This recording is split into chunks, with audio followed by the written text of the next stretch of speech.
மேன்மையாகவே இருக்கச் செய்வார். கீழ்மையாக விடமாட்டார், மேன்மையாகவே இருக்கச் செய்வார். கடன் வாங்காமல் வாழச் செய்வார், கொடுத்து கொடுத்து பெருகச் செய்வார். கடன் வாங்காமல் வாழச் செய்வார், கொடுத்து கொடுத்து பெருகச் செய்வார். கலக்கம் எனக்கில்லையே, கவலை எனக்கில்லையே, கலக்கம்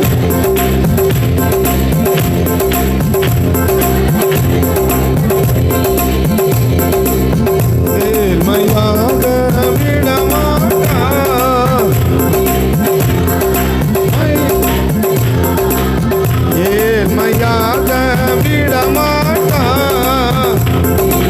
ஆகவே இருக்க கடன் வாங்காமல் வாழ செய்வார், கொடுத்து கொடுத்து பெருக செய்வார்.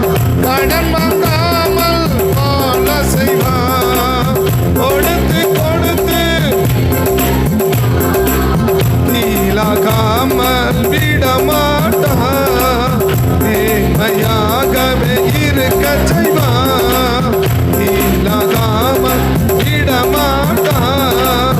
மேன்மையாகவே இருக்க செய்வார், கடன் வாங்காமல் வாழ செய்வார். கொடுத்து கொடுத்து கடன் வாங்காமல் கொடுத்து கொடுத்து பெருக செய்வார். கடன் வாங்காமல் வாழ செய்வார், கொடுத்து கொடுத்து பெருக செய்வார். கடன் வாங்காமல் கொடுத்து கொடுத்து பெருக செய்வார். கொடுத்து கொடுக்கில்லையே, கவலை எனக்கில்லையே. கீழமையாக விடமாட்டார், மேன்மையாக இருக்க செய்வார். கீழ்மையாக விடமாட்டார், மேன்மையாக இருக்க செய்வார். கடன் வாங்காமல் கொடுத்து கொடுத்து பெருக செய்வார். கடன் வாங்காமல் வாழ செய்வார், கொடுத்து கொடுத்து பெருக செய்வார். கடன் வாங்காமல் வாழ செய்வார், கொடுத்து கொடுத்து பெருக செய்வார். யார் ஆண்டவர் கொடுத்து கொடுத்து பெருக செய்வார்? இல்லை, யாருக்கு ஆண்டவர் கொடுத்து கொண்டே இருப்பார்? கொடுத்து கொண்டே இருந்தால் தான் அவங்க யாராக மாற முடியும்னா பெரியவர்களாய் மாற முடியும், ரொம்ப ஆசீர்வதிக்கப்பட்டவங்களா அவங்க வாழ முடியும். எப்போ கொடுத்துக்கிட்டே இருக்கணும். எப்பயோ ஒன்று தேவன் கொடுக்கறதல்ல, நம்முடைய வாழ்க்கையில் தேவன் கொடுத்து கொண்டே இருப்பாரானால், நம்முடைய வாழ்க்கையில் தேவன் கொடுத்து கொண்டே இருப்பாரானால், என்னைக்காவது ஒன்று கொடுக்கறதில்ல, எப்போதுமே தேவன் என்ன செய்யணும்? நமக்கு கொடுக்கணும். இல்லை, எப்போதுமே நமக்கு என்ன செய்யணும் அப்படின்னா கொடுத்து கொண்டே இருக்கணும். எப்போது நமக்கு கொடுத்து கொண்டே இருக்கணும். அப்போ கொடுத்து கொண்டே இருப்பதற்கு பல காரியத்தை ஆண்டவரே சொன்னாலும், சத்ரு என்ன காரியத்தை முன் வச்சு ஒரு மனிதனுக்கு தேவன் கொடுக்கிறார் என்பதை ஆண்டவர் சொல்கிறத விட சத்ரு சொல்கிறத நம்ம விரோதிக்கிற, நம்மளை எதிர்க்கிற, நம்மை பிடிக்காத இருக்கிற சத்ரு என்ன காரணத்தை அவன் சொல்லுகிறான் அப்படின்னு யோபுவின் புஸ்தகம் 1ஆம் அதிகாரம், யோபுவின் புஸ்தகம் 1ஆம் அதிகாரம் 7வது வசனத்திலிருந்து 6வது வசனத்திலிருந்து கூட படிக்கலாம். 6வது வசனத்திலிருந்து 10வது வசனம் வரைக்கும் வாசிச்சோன்னா, ஒரு நாள் தேவபுத்திரர் கர்த்தருடைய சந்நிதியில் வந்து நின்றபோது சாத்தானும் அவர்கள் நடுவிலே வந்து நின்றான். கர்த்தர் சாத்தானை பார்த்து, நீ எங்கிருந்து வருகிறாய் என்றார். சாத்தான் கர்த்தருக்கு பிரதியுத்தரமாக, பூமி எங்கும் உலாவி அதில் சுற்றி திரிந்து வருகிறேன் என்றார். கர்த்தர் சாத்தானை நோக்கி, என் தாசனாகிய யோபின் மேல் கவனம் வைத்தாயோ? உத்தமனும் சன்மார்க்கனும் தேவனுக்கு பயந்து பொல்லாப்புக்கு விலகிறவனுமாகிய அவனைப் போல பூமியில் ஒருவனும் இல்லை என்றார். அதற்கு சாத்தான் கர்த்தருக்கு பிரதியுத்தரமாக, யோபு விருதாவாக கர்த்தருக்கு பயந்து நடக்கிறான். நீர் அவனையும் அவன் வீட்டையும் அவனுக்கு உண்டான எல்லாவற்றையும் சுற்றி வேலி அடிக்கவில்லையோ? அவன் கைகளின் கிரியைகளை ஆசீர்வதித்தீர். அவனுடைய சம்பத்து தேசத்திலே பெருகிற்று. எப்போ பெருகுச்சு அப்படின்னா, நீங்கள் ஆசீர்வதிச்சுனே இருக்கிறீங்க. அவன் கையின் கிரியைகளை எல்லாம் நீங்கள் ஆசீர்வதிச்சுனே இருக்கிறீங்க. அதனால் என்ன செஞ்சிச்சு? அவன் சம்பத்து பெருகுச்சுண்டார். அது எப்படி பெருகுச்சுன்னு 3வது வசனத்தில் சொல்லும்போது, 2வது வசனத்தில் கூட 7 குமாரரும் 3 குமாரத்திகளும் பிறந்தார்கள். அவனுக்கு 7000 ஆடுகளும் 3000 ஒட்டகங்களும் 500 ஏர்மாடுகளும் 500 கழுதைகளும் ஆகிய மிருக ஜீவன்கள் இருந்ததும் அன்றி திரளான பணிவிடைக்காரரும் இருந்தார்கள். அதனால அந்த மனுஷன் புத்திரர் எல்லாரிவர்க்கிலும் பெரியவனாக இருந்தான். அப்போது 10ஆம் வசனம் சொல்கிறது சாத்தான் சொல்கிறார். யார் சொல்கிறார்? சாத்தான் ஒரு சர்டிஃபிகேட் கொடுக்குறான். என்ன? நீ அவன் கையின் கிரியைகளை எல்லாம் என்ன செய்றீங்க? ஆசீர்வதிச்சிங்க. அதனால் அவன் என்ன செய்கிறான்னா பெரியவனாயிட்டான். அப்போ எப்பயோ ஒன்று கொடுக்குற ஒரு ஆசீர்வாதம் ஒரு ஆளை என்னவா மாற்றாதுன்னா பெரிய ஆளாக மாற்றாது. பெரிய ஆசீர்வதிக்கப்பட்டவனாக மாற்றாது. ஆசீர்வதிக்கப்பட்டவனை என்ன செய்யாது? மாற்றாது. எப்போயாவது கொடுக்குற ஆசீர்வாதம். அப்போ நமக்கு எப்பயாவது ஒரு நாள் தேவன் நம்மளை என்ன செஞ்சுருக்கலாம்னா ஆசீர்வதிச்சிருக்கலாம். அந்த ஆசீர்வாத காரணத்தை சொல்கிறேன். அப்போ ஆசீர்வதிச்சிருக்கலாம். ஆனால் எப்பயோ ஒன்று கொடுக்குற ஒரு ஆசீர்வாதம் ஒரு மனிதனை என்ன செய்யாதுன்னா பெரியவனாக மாற்ற முடியாது. பெரியவன் அர்த்தம், நாம் இருக்கிற இடத்துல எல்லாரை விட நம்ம பெரியவங்களாக இருக்கணும் என்பதுதான் தேவனுடைய விருப்பம். நாம் இருக்கிற இடத்துல, நாம் இருக்கிற சபையில், நம்ம குடும்பங்களுக்கு மத்தியில், நம்ம இருக்கிற இடத்துக்கு மத்தியில், நம்ம விசுவாச பிள்ளைகளுக்கு மத்தியில், இல்லையா? உலகத்திற்கு முன்பாக கூட ஒரு மனிதன் ஆசீர்வதிக்கப்பட்டவனாய் வாழ்வது எளிது. ஒரு உலகத்துக்கு முன்னாடி ஒரு மனிதனை தேவன் ஆசீர்வாதமாக வாழ்கிறது ரொம்ப. கர்த்தருடைய பிள்ளைகள் ஆசீர்வாதம் வாழ்வது எளிது. எப்படி எளிது அப்படின்னா, ஒரு மனிதனை தேவன் ஆசீர்வதிக்கிறதுக்கு என்ன வச்சிருக்கிறார்? ஒரு வழியை வச்சிருக்கிறார், இல்லையா? சங்கீதம் 3 கடைசி வாசித்து பார்த்தீங்கன்னா, சங்கீதம் 3 கடைசி வசனத்தை வாசித்து பார்த்தீங்கன்னா, ரட்சிப்பு கர்த்தருடையது, தேவரீர் உம்முடைய ஆசீர்வாதம் உமது ஜனத்தின் மேல் என்ன செய்வதாக இருப்பதாக. 29ஆம் சங்கீதம் கடைசி வசனத்தை பார்த்தீங்கன்னா, கர்த்தர் தமது ஜனத்துக்கு பலன் கொடுப்பார், கர்த்தர் தமது ஜனத்திற்கு சமாதானம் அருளி. அந்த கடைசி பகுதி கூட அப்படி போட்டு வாசிக்கணும் இல்லையா? கர்த்தர் தமது ஜனத்துக்கு பலன் கொடுப்பார், கர்த்தர் தமது ஜனத்துக்கு பலன் சமாதானம் அருளுகிறார், கர்த்தர் தமது ஜனங்களை ஆசீர்வதிக்கிறார். அப்படி போட்டுக்கலாம் இல்லையா? இப்போ கமா போட்டாலே அது அர்த்தம் இல்லையா? அந்த 3 காரியத்தை யாருக்கு செய்கிறாரு? ஒன்று என்ன கொடுக்கிறார்னா பலன் கொடுக்கிறார். என்ன கொடுக்கிறார்? அப்போ நான் பலவீனம் அப்படின்னு சொல்கிறது ரொம்ப கஷ்டம் இல்லையா? டயர்டாக இருக்கலாம், ஆனால் என்ன வரக்கூடாது? பலவீனம் அப்படின்னு என்னால் முடியல, பலவீனமாக இருக்கிறேன் அப்படின்னு நம்ம சொல்லுவோம்னா கொஞ்சம் நம்ம யோசிக்க வேண்டியது அவசியம். இப்போ தேவ ஜனங்களுக்கு என்ன கொடுக்குறார்? பலன் கொடுக்குறார். அடுத்து என்ன கொடுக்குறாரு? சமாதானம் கொடுக்குறார். அடுத்து என்ன கொடுக்குறாரு? ஆசீர்வாதம். இது யாருக்கு கொடுக்கறது? தமது ஜனங்களுக்கு, தேவனுடைய ஜனங்களுக்கு. முதல்கிற 2 விட்டுருங்க, அந்த 3வது மட்டும் இப்போ எடுத்துக்குவோம். ஏன்னா இப்போ நமக்கு அதுதான் இப்போ தேவை இல்லையா? சங்கீதம் 3 கடைசி சொல்கிறாரு, கர்த்தர் தமது ஜனத்தின் மீது உம்முடைய ஆசீர்வாதம் என்ன செய்வதாக இருப்பதாக என்றார். 3 கடைசி என்ன சொல்கிறாரு? தேவரீர் உம்முடைய ஆசீர்வாதம் உமது அப்போது தேவனுடைய ஆசீர்வாதம் யார் மேலே இருக்கும்? தேவ ஜனத்து மேலே இருக்கும். 29 சொல்கிறாரு, கர்த்தர் தமது ஜனங்களை ஆசீர்வதிக்கிறார் என்றார் இல்லையா? தமது ஜனங்களை என்ன செய்கிறாரு? ஆசீர்வதிக்கிறார் அப்படின்றார் இல்லையா? அப்போ கர்த்தர் ஜனங்களை ஆசீர்வதிக்கும் போது அவருடைய ஜனம் என்று சொல்லும்போது ஒரு ஆளாக நிறைய பேரா? அவருடைய ஜனம் அப்படின்னா ஒரு ஆள் தான் இருப்பாங்க, நிறைய பேர் இருப்பாங்களா? அப்போ இதெல்லாம் சொன்னால் உலகத்துக்கு மத்தியில் ரட்சிக்கப்படாத ஜனங்களுக்கு மத்தியில் ரட்சிக்கப்பட்ட ஜனங்கள் பெரியவர்களாக இருப்பது பெருசாக பேசப்படாத ஒன்று, பெருசாக சொல்ல வேண்டிய அவசியம் அதில் ஒன்றும் இல்லை. ஏன் இல்லை? கர்த்தர் தம்முடைய ஜனங்களை தான் என்ன செய்கிறாரு?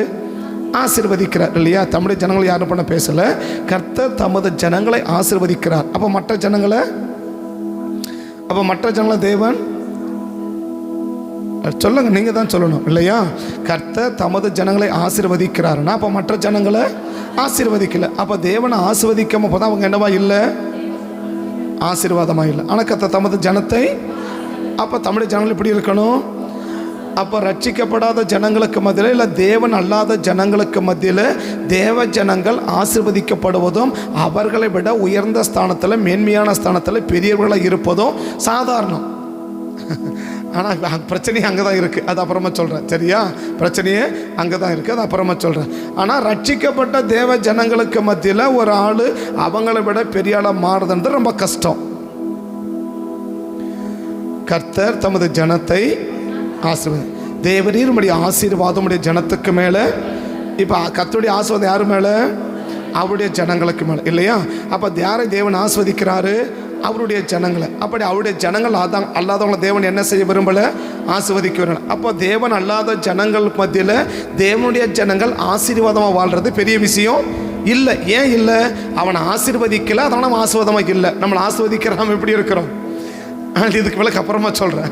ஆனால் இப்போ முதல் ஸ்டெப் அது புரிஞ்சுக்கோங்க இல்லையா? அப்போ ரட்சிக்கப்படாத ஜனங்களுக்கு மத்தியில் நம்ம ரட்சிக்கப்பட்ட ஜனங்கள் ஒரு பெரிய ஆசீர்வாதமாக இருக்கிறோம், நல்லா இருக்கிறோம் அப்படின்றது பெரிய விஷயம் அல்ல இல்லையா? சரி, ஏன் விஷயம் அல்ல? அவங்கள ஆண்டவரை ஆசீர்வதிக்கல, அவங்களாம் ஆசீர்வாதமாக இல்லை. இப்போ அவங்களையும் ஆசீர்வதிச்சது எப்படி இருப்பாங்க? இப்போ நம்மளை ஆசீர்வதிச்சதுனா என்ன இருக்கிறாங்க? இப்போ 2 பசங்க பரீட்சைக்கு போகிறாங்க, 2 பசங்க எக்ஸாம் எழுதுறாங்க. இன்றைக்கி நிறைய பேர் எக்ஸாம் எழுத போயிருக்கிறாங்க இல்லையா? இப்போது டீச்சர் அவனுக்கு மார்க்கு போடல, அதனால் அவனுக்கு மார்க்கு. அதில் ஒரு ஃபேமிலி காலை சொல்லிட்டு போனேன். என்ன சொன்னாங்கன்னா, பையன் எவ்வளோ எழுதாலும் என்ன செய்ய மாட்டேங்கிறாங்க டீச்சர் மார்க்கு, எவ்வளோ எழுதினாலும் மார்க் என்ன செய்ய மாட்டேங்கிறாங்க, போட மாட்டேங்கிறாங்க அப்படின்னா. ஒரு பிள்ளைக்கு என்ன செய்கிறாங்க, அவன் எழுதலாம் கூட என்ன செய்கிறாங்க. இப்போ பிள்ளை பாஸ் பண்ணது யார் கையில் இருக்குது? டீச்சர் கையில் இருக்குது இல்லையா? அவனை சொல்கிறாங்க, நான் எவ்வளோ எழுதாலும் எனக்கு என்ன போட மாட்டேங்கிறாங்க, மார்க் போட மாட்டேங்கிறாங்க. ஒருத்தன் சொல்கிறான், பாடுறா எழுத நல்ல மார்க் எடுத்துட்டான்னு சொல்கிறான் இல்லையா? எனக்கும் மார்க் போடுறத நானும் என்ன செஞ்சுருப்பேன், நல்ல மார்க்கு எடுத்திருப்பேன். நான் ஏன் மார்க் எடுக்கலை? எனக்கு மார்க்கு போடலாம் எடுக்கலை, ஏன் போடல அது போய் நமக்கு வேண்டாம். ஆனால் என்ன விஷயம், மார்க்கு போட்டதெல்லாம் அவன் என்னவா இருக்கிறான், ஃபர்ஸ்ட் மார்க் எடுக்கிறான், பெரிய மார்க் எடுக்கிறான் இல்லையா? எனக்கு மார்க்கு போடல, அதனால் என்ன செய்கிறேன்? இப்போ உங்களுக்கெல்லாம் மார்க் போட நீங்களாம் பாஸ் ஆகிட்டீங்க, எனக்கு மார்க் போட ஃபெயில் ஆகிட்டேன் சரியா? என்ன செய்ய சரியா? எடுக்க மாட்டேன். எனக்கு மார்க் போட்டதானே என்ன செஞ்சுருப்பேன், நானும் பாஸ் ஆகிட்டேன் அப்படின்னு சொல்லியிருப்பேன் இல்லையா? ஏன் எனக்கு போடலன்னு இப்போ பேச வேணாம். ஆனால் என்ன செய்யலாமா, டீச்சர் எனக்கு என்ன செய்யலை, மார்க்கு போடல, அதனால் என்னவா இல்லை, நான் மார்க் எடுக்கலை. உங்களுக்கெல்லாம் மார்க் போட்டால் நீங்களாம் என்ன செஞ்சிட்டீங்க, மார்க் எடுத்துட்டீங்க. அதை போல் இப்போ உலகத்தை என்ன சொல்லுவாங்க, பாடுறா உங்களோட நாங்கள் எப்படி இருக்கிறோம், ஆசீர்வாதமாக இருக்கிறோம். அப்போ அவங்க என்ன சொல்லுவாங்க, உங்கள் ஆண்டவர் உங்களை ஆசை மாதிரி என்னையும் ஆசை வச்சது நானும் எப்படி இருந்திருப்பேன், உங்களை மாதிரி நானும் ஆசீர்வாதமாக இருந்திருப்பேன். என்ன ஆசீர்வதிக்கல, அதனால் என்னவா இல்லை, ஆசீர்வாதமாக இல்லை. அப்போ ரட்சிக்கப்படாத ஜனங்களுக்கு மத்தியில் ரட்சிக்கப்பட்ட தேவ ஜனங்கள் ஆசீர்வாதமாக இருக்கிறது பெருசல்ல. ஆமாவா? இந்த ஸ்டெப் புரிஞ்சுக்கிச்சா? ரட்சிக்கப்படாத ஜனங்களுக்கு மத்தியில் ரட்சிக்கப்பட்ட தேவ ஜனங்கள் என்னவா இருக்கிறாங்க, ஆசீர்வாதமாக இல்லைன்னு தான் பரவாயில்ல சொல்கிறேன். ஆனால் இருக்கிறாங்க அப்படின்றது பெரிய ஆச்சரியம் ஒன்றும் இல்லை இல்லையா? ஆனால் ரட்சிக்கப்பட்ட ஜனங்களுக்கு மத்தியில் ஆசீர்வாதமாக இருக்கிறது தான் பெரிய விஷயம். ஏன்னா இப்போ சங்கீதம் 3லையும் சங்கீதம் 29 என்ன சொல்லிட்டாரு? தேவரீர் உம்முடைய ஆசீர்வாதம் உம்முடைய ஜனங்களுக்கு மேல். அப்போ யார் அவருடைய ஜனங்களாக இருக்கிறாங்களோ அவங்க மேலாம் என்ன இருக்குது? ஆசீர்வாதம் இருக்குது இல்லையா? 29 என்ன? தமது ஜனங்களுக்கு தேவன் என்ன கொடுக்கிறார்? ஆசீர்வாதத்தை கொடுக்கிறார். அப்படின்னா இவங்க வந்திருக்க அத்தனை பேர் யாருடைய ஜனம்? இப்போ இவனுக்கு ஒன்று கொடுத்தா இவனுக்கு ஒன்று கொடுக்குறாங்க, இவனுக்கு ஒன்று கொடுத்தா அவளுக்கு ஒன்று கொடுக்குறாங்க. அப்படி என்ன பண்ணிருக்கிறாங்க? இப்போ எல்லாருக்கும் ஒன்று கொடுத்தும் போது என்னவா இருக்க முடியாது? எல்லாரும் ஒரு ஆளை விட இன்னொரு ஆள் என்னவா இருக்க முடியாது. அதுதான் இப்போ முக்கியமாக கவனிக்கணும் இல்லையா? இப்போ முதலாவது ரட்சிக்கப்பட்ட ஜெப ஜனங்களுக்கு மத்தியில் ரட்சிக்கப்பட்ட ஜனங்கள் எப்படி இருக்கிறாங்க? ரொம்ப ஆசீர்வாதமாக இருக்கணும். அது என்பது கர்த்தருடைய விருப்பம், கர்த்தருடைய நோக்கம், தேவ திட்டம். ஆனால் இது என்ன செய்யல? அப்படி இருக்கிறாங்க. அதனால் நீ ஒன்றும் பெரியமாக பேசாதப்பா, நீ ஒன்றும் பெருசாக சொல்லாத. உங்களை ஆண்டவர் ஆசீர்வதிச்சாரு, அதனால் என்னவா இருக்கிறீங்க? எங்களை ஆசீர்வதிக்கலாம், அதனால் என்னவா இல்லை? ஆசீர்வாதமாக இல்லைன்னு சொல்லி அவங்க சொல்லிக்கலாம் இல்லையா? இப்போ ரட்சிக்கப்பட்ட தேவ ஜனங்களுக்கு மத்தியில் தேவன் எல்லாருக்கும் எப்படி கொடுக்குறாரு அப்படின்னா ஒரே மாதிரி கொடுக்குறார் இல்லையா? லூக்கா 19 பார்த்தீங்கன்னாக்க 10 பேர் அழைப்பார், 10 பேருக்கு என்ன செய்ய கொடுப்பாரு? ஒரு ராத்தில் கொடுத்துட்டு போயிடுவார் இல்லையா? மத்தேயு வேற எழுதுறாரு, ஆனால் லூக்கா வேற மாதிரி எழுதுறாரு. எப்படி எழுதுறாரு? லூக்கா எப்படி எழுதுறாருன்னா எல்லாருக்கும் ஒரே மாதிரி என்ன செய்கிறார்? கொடுத்தாரு. 12லேருந்து பார்த்தீங்கன்னா 19, 12லேருந்து பார்த்தீங்கன்னா பிரபுவாகிய ஒருவன்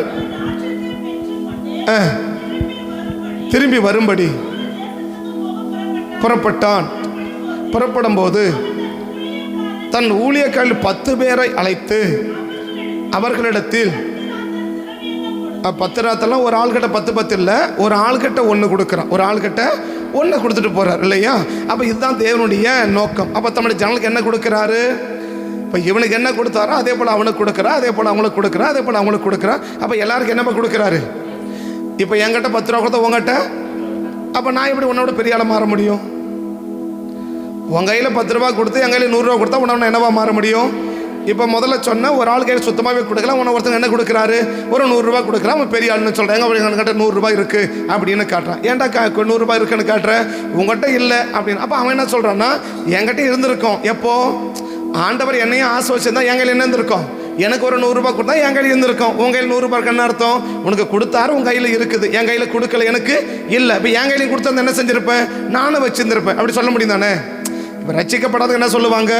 உங்களை உங்கள் ஆண்டவர் ஆஸ்வதிக்கிறேன்னு என்னவா இருக்கிறீங்க? இல்லைன்னா கூட பரவாயில்ல சொல்லுங்க இப்போதைக்கு, அது அப்புறம் புரிஞ்சுக்கலாம். ஆஸ்வாதமாக இருக்கிறீங்க. ஆனால் நாங்கள் ஏன் ஆஸ்வாதமாக இல்லை?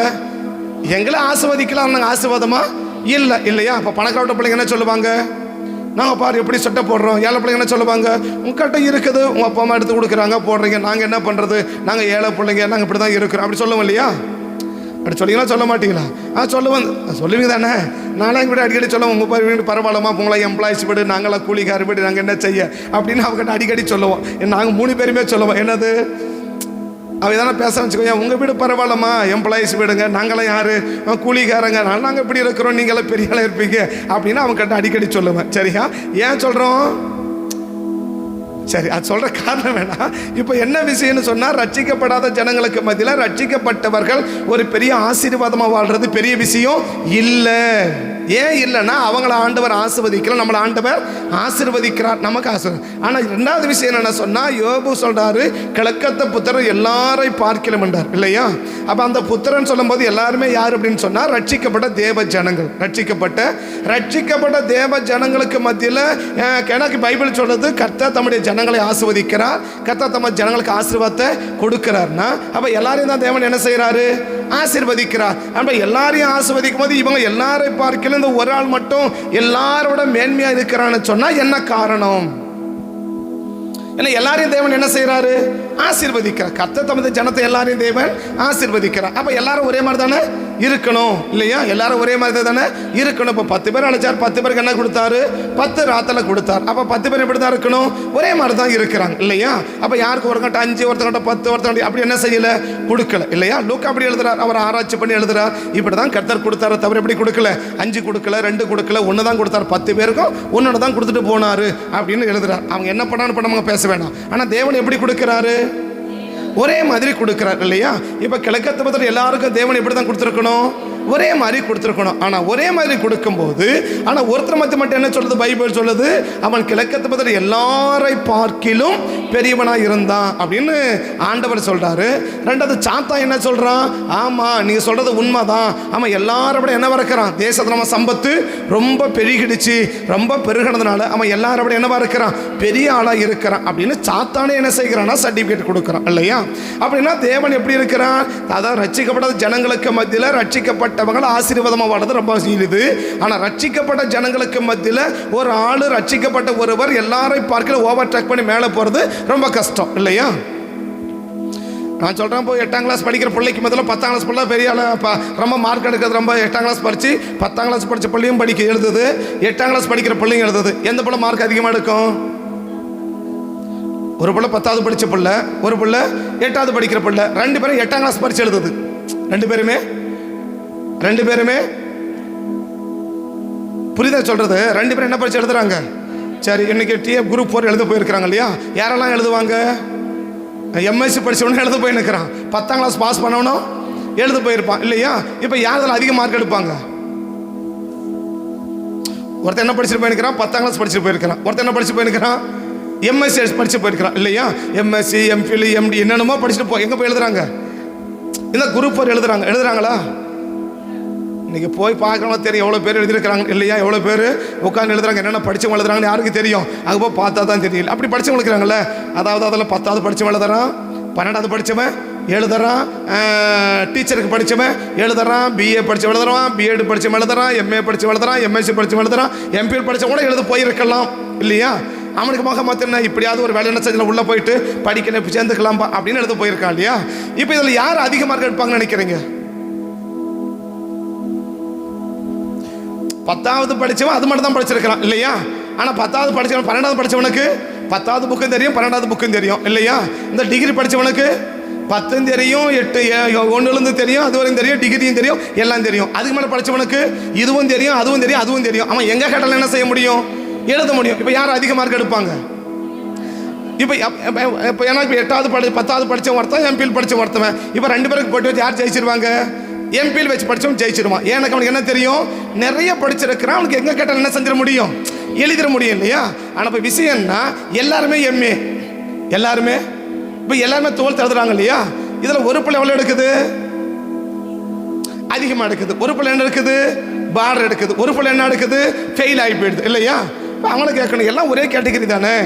இப்போ 8வது பிள்ளை படிக்கிற கேட்டால் 10வது படித்தவன் போட்டி போட்டால் 10வது படிக்கிற ஈஸியாக பாஸ் பண்ணிடலாம். அப்போ அதை போல் ரட்சிக்கப்படாதவங்க கேட்டால் நம்ம ரட்சிக்கப்படாத போட்டி போட்டால் நம்ம ஈஸியாக என்ன பண்ணிடலாம். இப்போ அதை தாங்க சொல்ல புரியறதுக்காக சொல்ல வரேன் சரியா. இப்போ 8வது படிக்கிறவங்க கேட்டால் 10வது படிக்கிறவன் போட்டி போட்டால் என்ன செய்ய முடியும், ஈஸியாக ஜெயிச்சிடலாம் இல்லையா. எனக்கு இவனுக்கு என்ன தெரியும், நிறைய தெரியும். ஆனால் 2 பேரும் 10வதே போட்டி போட்டால், ஆனால் ஒருத்தன் அதிக மார்க் எடுக்கிறான், ஒருத்தன் பார்டர் எடுக்கிறான், ஒருத்தன் ஃபெயில் ஆகி போயிடறான் இல்லையா. இவனை கேட்டேன்னா எல்லாம் ஒரே கேட்டகரி தானே. ஆமாம். ஆனால் 8வது படிக்க வேண்டிய இந்த ஃபெயிலானவங்க கூட 8வது படிக்கிற விட்டு பாருங்க. இந்த ஃபெயிலானா இல்லை, இந்த ஃபெயிலானவனை கொண்டு போய் 8வது போகிறவங்கள்ட்ட போட்டி போட்டு வச்சு பாருங்க, இவன் என்ன பண்ணிடுவான்.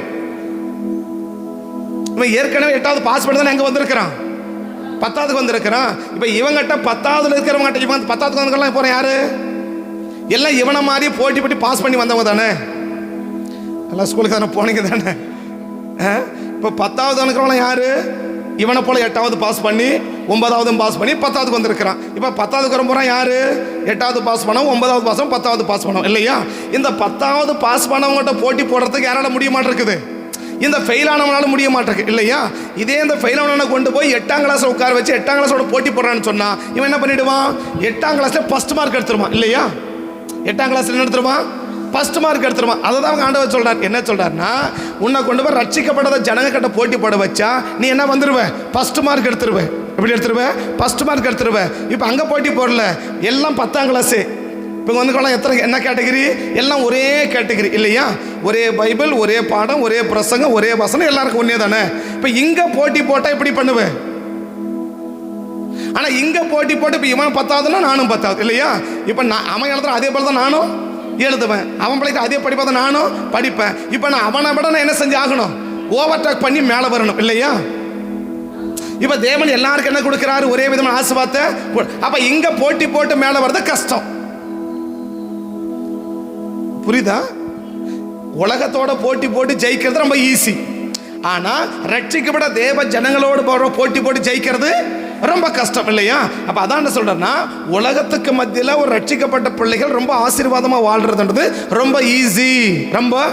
ஆனால் அங்கே தான் இல்லைன்றதான் வேதனை. எங்க வேதனை? இப்போ ஏன்னா கர்த்தர் தமது ஜனத்தை தான் என்ன கொடுக்குறாரு? ஆசீர்வாதத்தை கொடுக்குறாரு இல்லையா? ஆசீர்வதிக்கப்படாதவனுக்கு மத்தியில் ஆசீர்வதிக்கப்பட்டவன் ஆசீர்வதிக்கப்படாதவன மோசமாக இருக்கிறான் பாரு, இதுதான் ரொம்ப வேதனை.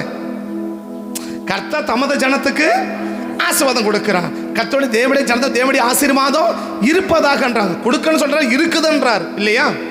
தாவீது என்ன சொல்றாரு? தேவரீர் உம்முடைய ஆசீர்வாதம் உம்முடைய ஜனத்துக்கு மேல அப்படின்னா கொடுக்கறதில்ல, இருக்குதுன்றாரு. ஆனா அதே தாவீது 29 என்ன சொல்றாரு? கர்த்தர் தமது ஜனத்துக்கு ஆசீர்வாதத்தை கொடுக்கிறாருன்றார் இல்லையா? 29 கொடுக்கிறார் என்றார். ஆமாவா? கர்த்தர் தமது ஜனத்துக்கு பலன் கொடுக்கிறார், சமாதானம் இருக்கிறார், ஆசீர்வதிக்கிறார் என்றார். ஆமாவா? ஆனா 3 என்ன? ஆசீர் கொடுக்கிறார் இருக்குதுன்றார். கர்த்தர் தமது ஜனத்தை ஆசீர்வாதம் ஜனத்துக்கு மேல இருப்பதாக என்றார். கொடுக்கிறார் சொல்ல, இருக்குதுன்றார் இல்லையா? புரியுதுலங்க? அதாவது 29 கொடுப்பார் என்றாரு, ஆனா 3 இருக்குதுன்றார் இல்லையா? அப்ப கொடுக்கிறாரு, அகமத்து என்ன ஆசீர்வாதம் இருக்குது இல்ல. இப்ப நான் சொல்றேன், ரட்சிக்கப்படாத ஒரு 8ஆம் கிளாஸ் பிள்ளையோட கூட போய் ஒரு 10ஆம் கிளாஸ் போட்டி போட்டு 8ஆம் கிளாஸோட கம்மியான மார்க் எடுத்தா என்ன செய்ய? இப்போ உன்னை 10ஆம் கிளாஸோட போட்டி போட வைக்கல, உன்னை 10ஆம் கிளாஸ் 12ஆம் கிளாஸோட போட்டி போட வைக்கல. 8ஆம் கிளாஸ் படிக்கிற 10ஆம் கிளாஸ் படிக்கிறவனை 8ஆம் கிளாஸோட போட்டி போட வைக்கிறார் இல்லையா? 8ஆம் கிளாஸ் யாரு? ரட்சிக்கப்படாதவங்க இல்லையா? 10ஆம் கிளாஸ் யாரு? ரட்சிக்கப்பட்டவங்க. சரியா? இந்த 10ஆம் கிளாஸோட போட்டி போட வச்சு என்ன செய்ய மாட்டேங்கிறான்?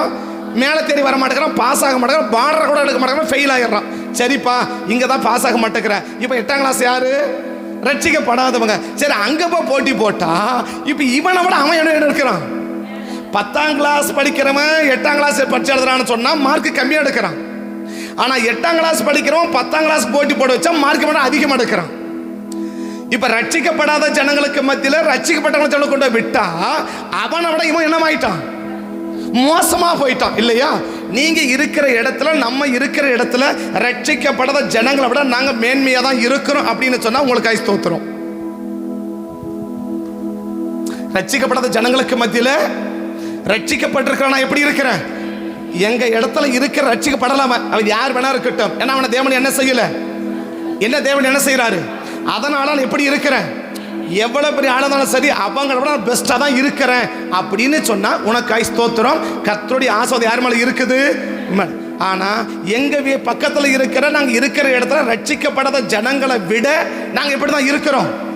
மோசமா இருக்கிறோன்னு சொன்னா இதை என்ன சொல்ல?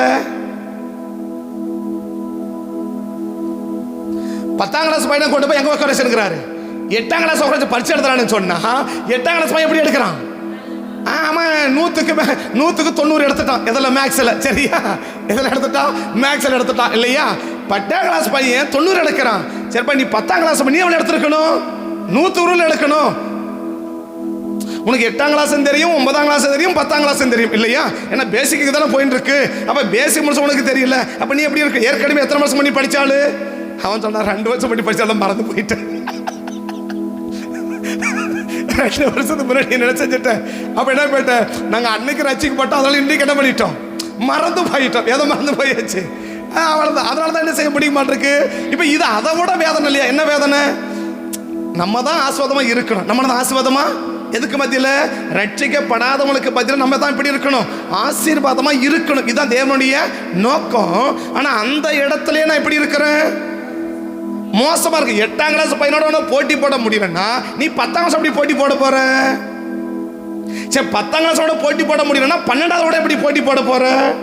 இப்ப 12ஆம் கிளாஸ் போட்டி போடனாக்கா நீ டிகிரி கூட எப்படி போட்டி போட போற? இப்ப நம்ம எங்க கூட போட்டி போட போறோம்? இப்ப டிஎம்எஸ் போய் எழுதிட்டு போயிருக்கிறாங்களா, யாரோட எல்லாம் போட்டி போட போறாங்க?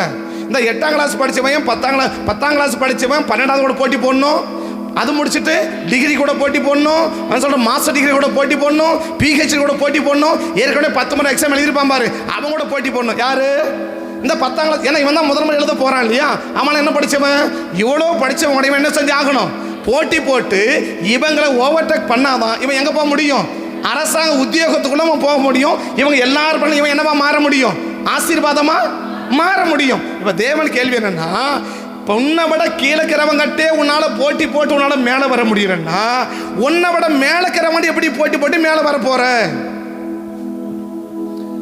கேட்கறதானே, புரியுதுங்களா?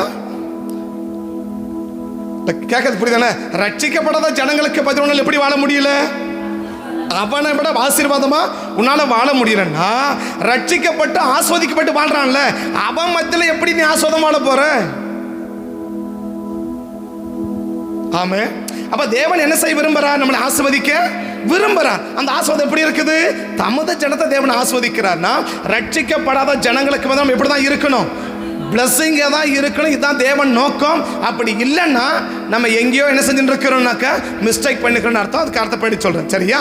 அப்ப ரெண்டாவது என்ன, ரட்சிக்கப்பட்ட ஜனங்களுக்கு மத்தியிலும் நான் எப்படி இருக்கணும், அதுதான் உண்மையான ஆசீர்வாதம். இது எப்ப வரும், ஆசீர்வாதத்தை கொடுத்துக்கிட்டே. அதான் யோபு சாத்தான் சொல்ல என்ன சொல்றான், நீரவன் கையின் கிரிகளை எல்லாம் என்ன செஞ்சு வரீங்க, ஆசீர்வதிச்சுன்னு வரீங்க. இன்னைக்கு செஞ்சா ஆஸ்வதிக்கிறீங்க, சாந்தியா மத்தியானம் செஞ்சா ஆஸ்வதிக்கிறீங்க, சாயங்காலம் செஞ்சா ஆஸ்வதிக்கிறீங்க, நைட்டு செஞ்சா ஆஸ்வதிக்கிறீங்க. அவன் எப்பெல்லாம் என்ன செய்யறானோ அப்புறம் என்ன பண்ணிட்டே இருக்கிறீங்க, ஆசீர்வதிச்சுட்டே இருக்கிறீங்க.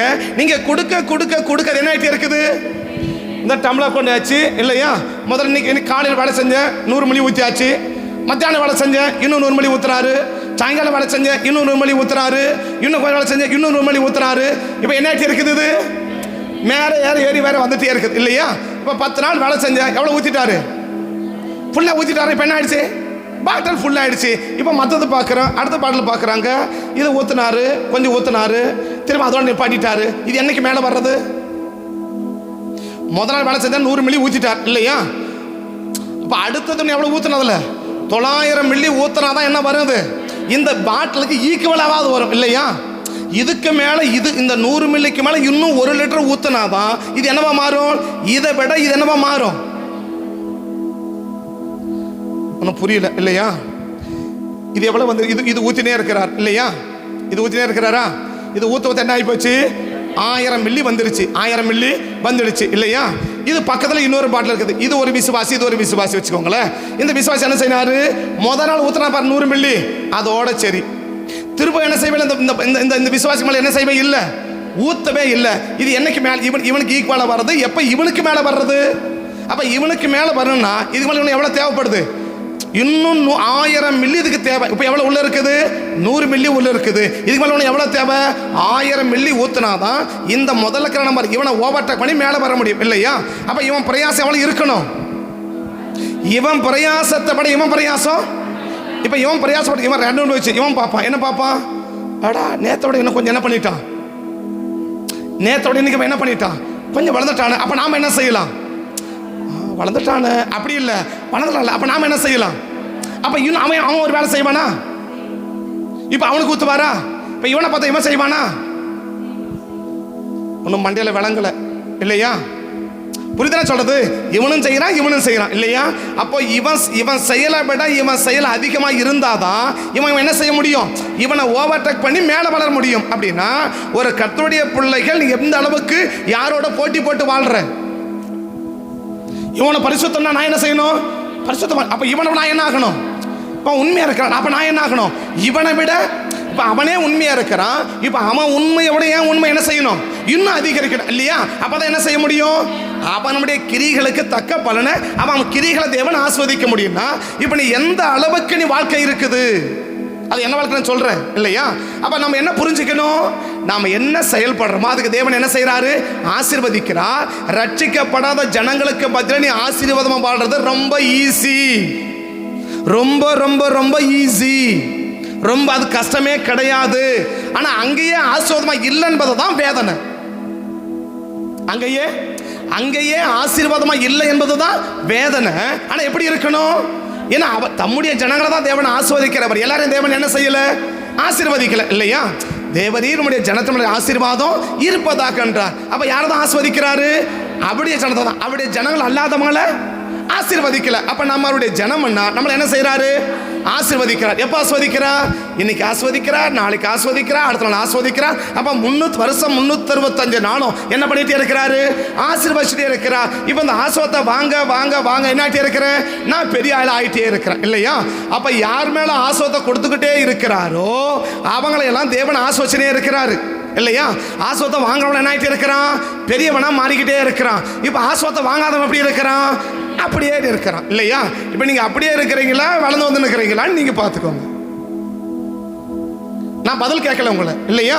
நீங்க அப்படியே இருக்க. அதாவது ஆரம்பத்தில் ஒரு 5 வருஷத்துக்கு முன்னாடி நாங்க என்ன ரேஞ்சில் இருந்தோம் அதே நிலைமையில தான் நான் இன்னைக்கு என்ன செய்யறேன் இருக்கிறேன். நான் இன்னும் என்ன செய்யல, நான் இன்னும் ஆசீர்வாதம், அந்த ஆசீர்வாதம் என்ன செய்யல, எனக்கு வளரல.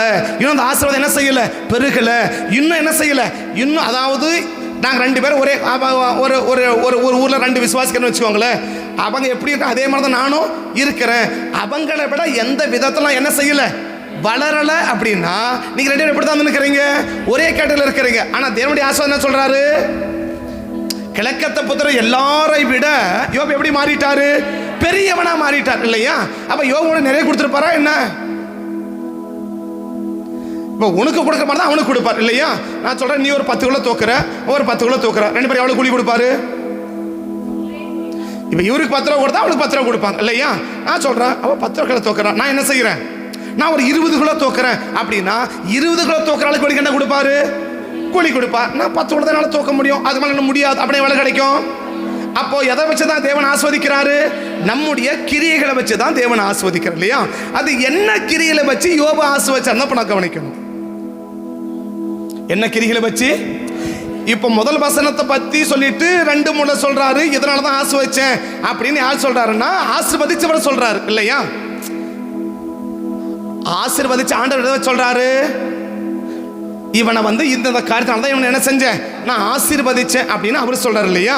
இப்ப ஆனா சாத்தான் என்ன சொல்றான்? முதல்ல அவன் ஆசீர்வதி ஆண்டவர் சொல்றது என்ன? அவன் 8ஆம் வசனம் இப்ப பாருங்க.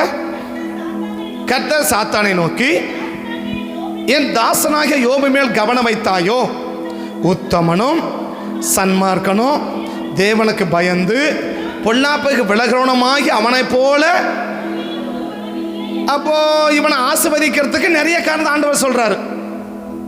இவனை ஆஸ்வதிக்கிறதுக்கு நிறைய கதை சொல்றார். அப்ப இத்தனை காரியம் இருக்கிறதுனால தான் இவனை என்ன செஞ்சேன், ஆசீர்வதிச்சேன். அப்ப அவனை போல இந்த குணத்திலையும் ஒருத்தனும் இல்லை, அவனை போல ஆசீர்வாதத்திலும் ஒருத்தனும் இல்லை இல்லையா?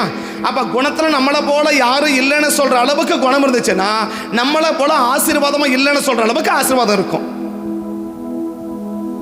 குணத்துல நம்மளை போல ஒருத்தரும் இல்லை அப்படின்னு சொல்ற அளவுக்கு இருந்துச்சுன்னா இல்லையா?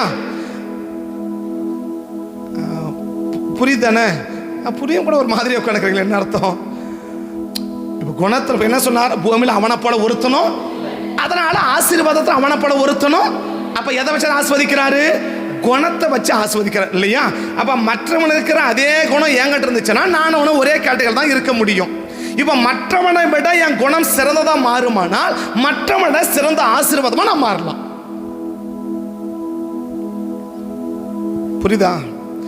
அவனை போல பூமியில ஒருத்தனுமே உத்தமன் சன்மார்க்க தேவனுக்கு பயந்தவன் பொல்லாப்பு, இவனை போல பூமியில ஒருத்தனுமே.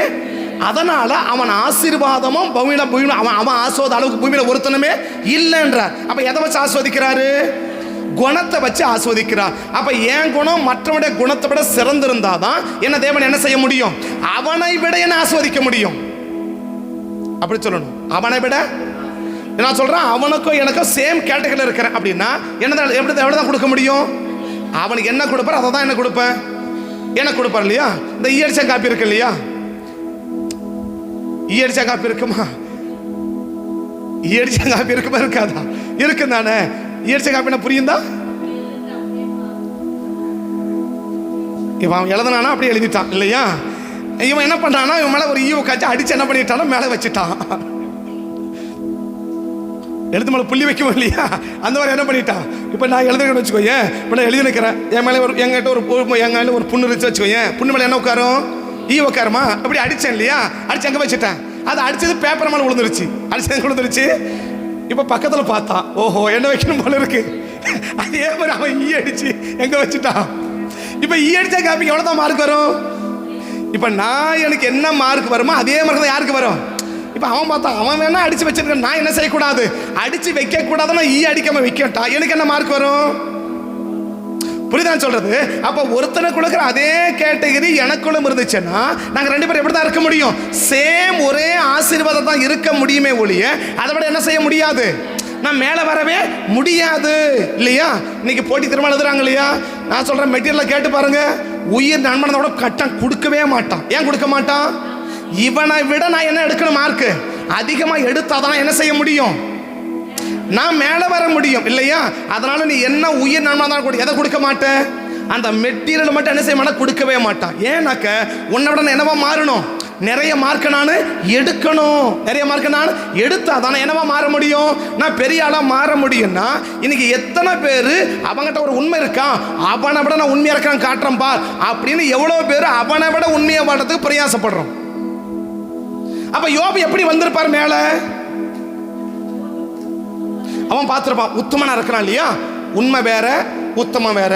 முதல்ல உண்மையை இருந்தா எங்க பார்த்த முடியும், உத்தமா மாற முடியும் இல்லையா? அப்ப உண்மையை பார்த்தா அவன் உண்மையா இருக்கிறானா, அப்ப நான் என்னவா மாறுறேன், நீ உண்மையா இரு, நான் உன்னை விட உத்தமனா மாறுறேன் பார். அப்படி என்ன வந்திருக்கிறான், உத்தமனா மாறி இருக்கிறான் இல்லையா? அவன் பார்க்கறான் சன்மார்க்கா இருக்கிறான், நான் அதை விட என்ன செஞ்சாகணும், மேலே வரணும் இல்லையா? அவனை விட நான் சிறந்த குணத்துல மாறணும்னு நினைச்சு அந்த குணத்துல மாறினால் மாத்திரம்தான் தேவன் என்ன செய்ய முடியும்னா, தேவன் நம்மளை அவங்களை விட நம்மளை ஆசீர்வாதமா வைக்க முடியும். அவங்க நம்மளால முடியும், அவங்க இருப்பாங்க, நம்மளால முடியுமா அப்படின்னு நினைச்சேன்னா ஒரு காலம் என்ன செய்ய முடியாதுன்னா அவனை விட உன்னை மேலே வைக்க வழியே கிடையாது, வாய்ப்பே கிடையாது. இன்னைக்கு என்ன வரணும், போட்டி வரணும். என்ன, பொறாமை வரக்கூடாது, அது ரொம்ப ஆபத்து. எது? பொறாமை வந்து ரொம்ப ஆபத்து. ஆனா என்ன இருக்கணும், போட்டி இருக்கணும் இல்லை? என்ன இருக்கணும், போட்டி இருக்கணும். அவன் பாடுறானா, அதை விட நான் எப்படி பாடணும், நல்லா பாடணும். அவன் எப்படி அதை விட நான் சிறந்த என்ன செய்யணும், பாடணும். அவன் சத்தமா பாடுறானா, அதை விட சத்தமா நான் பாடணும். அவன் வேகமா பாடுறான், நான் அவனை விட. இப்ப என்ன போட்டி வரணும் அப்படின்னா அவனை விட நான் என்னவா மாறணும், பொறாமை வரக்கூடாது. ஆனா என்ன வரணும், நான் சொல்ல எனக்கு போட்டி பயங்கர இன்ட்ரெஸ்ட். எனக்கு போட்டியெல்லாம் எனக்கு சின்ன வயசுலேருந்தே போட்டி பயங்கர இன்ட்ரெஸ்ட் எனக்கு. ஆனால் பொறாமை கிடையாது, சரியா? பொறாமை வாழ்க்கையில் எப்பவுமே கிடையாது. ஆனால் என்ன செய்வேன், உன்னை விட நான் மேலே வரும்னு அதுக்கு என்ன கிரைமனாலும் கொடுப்பேன். என்ன கிரைமனாலும் கொடுப்பேன். எங்கள் அப்பாவோட பிறந்தவங்க 3 பேர் எம்ப்ளாயி, நல்ல எம்ப்ளாயி, சரியா? எனக்கு அப்பவே போட்டி. எங்கள் அப்பா கூலி கிடந்தாலும் ஒரு ஆள் கிட்ட என்ன போய் நிற்கக்கூடாது, காசு போய் வாங்கன்னு கேட்கவே கூடாது அப்படின்னு. இன்னைக்கு வரல கத்தோட கிருபையில இன்னைக்கு வரை கேட்கல. ஆனால் 3 பேர் எங்க கிட்ட பயன்படுத்தி கொடுக்காமலே போயிட்டாங்க. அவங்க எம்ப்ளாயி, சரியா? எப்போ நாங்கள் சின்ன பிள்ளையா இருக்கும் போது அவங்க எம்ப்ளாயினா இன்னைக்கு எப்படி இருப்பாங்கன்னு பாருங்களேன், சரியா? ஆனால் அப்படி இருந்தாலும் நான் 3 மாசத்துக்கு முன்னாடி கூட கொஞ்சம் காசு என்ன பண்ணோம், நான் கொடுக்க மாட்டேன், அது வேற விஷயம். ஆனால் இப்போ கொடுக்கல, சரியா? ஆனால் அப்போ வாங்கிட்டு போனாங்க. அப்போ என்ன செஞ்சாங்க, வாங்கினாங்க. இன்ன வரைக்கும் என்ன செய்யலை, நானும் கேட்கல, அவங்களும் கொடுக்கல. சரி எடுத்துகிட்டு போ இல்லையா? ஆனால் என்ன செய்ய விரும்பலை, ஏன்னா அப்போ எனக்கு போட்டி. அதனால் எனக்கு தூக்கம் அப்படின்றது என்னுடைய கணிப்பு சரியாக 14 வயசுலேருந்து நான் நல்ல தூக்கம் தூங்கவே கிடையாது. 14 வயசுலேருந்து நல்ல தூக்கம், நைட்டில் நல்ல நிம்மதியாக தொண்டபுரம் சாப்பிட்டு கண்ணெறிக்க தூக்கம் பாரு, இந்த கண்ணெறிய தூக்கம் எனக்கு 14 வயசுலேருந்து இந்த நிமிஷம் வரைக்கும் கண்ணெறிய தூக்கமே கிடையாது. அப்பந்து ஏன் வெறி, என்ன வெறி, உன்னை விட நீ எம்ப்ளாயிஸாக இருக்கலாம், உன்னை விட நான் என்ன வரணும், உன்னை விட நான் மேலே வரணும், உன்னை விட நான் மேலே வரணும், உன்னை விட நான் மேலே வரணும். அதை தான் எனக்கு போட்டி. எனக்கு போட்டி வந்து என்னோட கீழக்கிறான் கூட இல்லை, எங்கள் அப்பா போல கூலி அவன் கூட எனக்கு போட்டி இல்லை. எனக்கு போட்டி யார் கூட, அவரை விட வசதி இருக்கிறாங்க பாரு, அவங்களோட தான் எனக்கு போட்டி. என்ன காரணம், உன்னை விட என்ன செஞ்சு ஆகணும், மேலே வரணும், மேலே வரணும், மேலே வரணும். அதுக்காக எவ்வளவு தூக்கத்தையும் தியாகம் பண்ண 14 வயசுல தூக்கி போட்டேன். நான் 9ஆம் கிளாஸ் படிக்கும் போது வந்து எனக்கு நல்ல தூக்கமே கிடையாது, விவரம் தெரிஞ்சு. அதுக்கு முன்னாடி என்கிட்ட வேலை வாங்கினது வேலை செஞ்சது எனக்கு விவரம் தெரியல, அப்போ போட்டி கிடையாது. ஆனால் 14 வயசுல இருந்து எனக்கு போட்டி என்ன, உன்னை விட நான் மேலே வரணும், உன்னை விட எந்த வேலையை நான் ஆயத்தம். எந்த வேலையை, என்ன வேலையை செய்திருந்தாலும் என் ஆயத்தம் இல்லையா? அதில் ஒரு வேலை என்ன தெரியுமா, ஒரு வேலை என்ன தெரியுமா, லாரியில் குப்பள்ளி கூடத்துக்கு போனேன். இன்னும் சொல்ல போனால் என் கிளாஸ்மேட் பையனுடைய குப்பை அவங்க ஊர்லேருந்து அள்ளி கொட்டணும். எனக்கு தேவை என்ன, காசு. ஆனால் திரளல, சரியா? என் கிளாஸ்மேட் பையன் அவங்க வீட்டு குப்பையை அள்ளி கொட்டுறதுக்கு காசு, அந்த வேலையை செய்வதற்கு நான் போனேன்.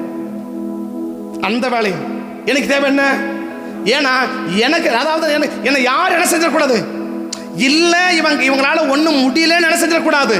நான் சொல்கிறேன், 14 வயசுங்க, வாலிப வயசு, என் கிளாஸ் பண்ண பையன், அவங்க குப்பையை டிராக்டர் அள்ளி கொட்டுறதுக்கு காசு, அதுக்கு எவ்வளோ காசு, 3 பேர், அந்த 3 பேரை ஷேர் பண்ணோம், அந்த 3 பேர் நானும் ஒரு ஆள். ஏன்னா சொல்ல வரேன்னா, எனக்கு என்னது இருக்குது போட்டி, என்ன போட்டி, உன்னை விட நான் மேலே வரணும், உன்னை விட மேலே. அன்னைக்கு ஆரம்பிச்ச போட்டு இன்னைக்கு வரைக்கும் குறையல, இன்னைக்கு வரைக்கும் குறையல.